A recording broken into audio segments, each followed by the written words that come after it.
બ્લક આ વખતે મેક્યુ ગોંડલ યાર્ડની અંદર બહાર મરચાના થયા ઢગલા, વાહનોની લાંબી કતારો જોવા મળી।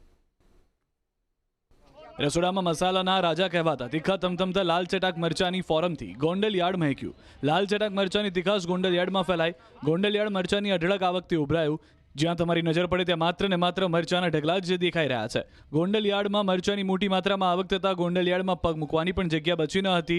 શેડ તો ખૂટી પડ્યા હતા, સાથે યાર્ડનું ગ્રાઉન્ડ પણ મરચાઓની ભરીઓથી ભરાઈ ગયું। યાર્ડના સત્તાધીશો દ્વારા મરચાની આવકની જાહેરાત કરવામાં આવતા મોટી સંખ્યામાં ખેડૂતો મરચાની જણસી લઈને આવી પહોંચ્યા। મરચાની મબલક આવકના કારણે યાર્ડની બહાર વાહનોની લાંબી કતાર લાગી। એક જ દિવસમાં ગોંડલ માર્કેટિંગ યાર્ડમાં 85,000 ભારી મરચાની આવક નોંધાઈ। યાર્ડની બહાર બંને બાજુ આશરે મરચા ભરેલા 17 સુધી 1800 વાહનો સાથે 10 થી 15 કિલોમીટર લાંબી લાઈનો જોવા મળી।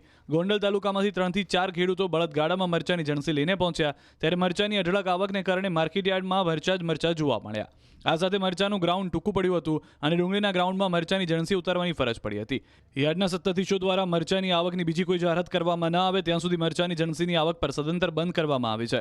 હરાજીમાં મરચાના 20 કિલોના ભાવ 1000 થી 3300 સુધીને બોલાયા। મરચાની સિઝનમાં પ્રારંભ સાથે મરચાના 20 કિલોના ભાવ ₹5500 બોલાયા હતા। બાદમાં યાર્ડમાં મરચાની આવકો વધતા બજાર ગગડતા ખેડૂતોને ફટકો પડ્યો। માર્કેટિંગ યાર્ડમાં જૂનાગઢ, અમરેલી, રાજકોટ, જામનગર, ગીર સોમનાથ, મોરબી, પોરબંદર સહિતના જિલ્લાઓમાંથી ખેડૂતો પોતાની જણસી લઈને ગોંડલ માર્કેટિંગ યાર્ડમાં આવ્યા હતા। રાજસ્થાન, યુપી, એમપી, મહારાષ્ટ્ર સહિતના રાજ્યમાંથી વેપારીઓ મરચાની ખરીદી માટે આવ્યા છે।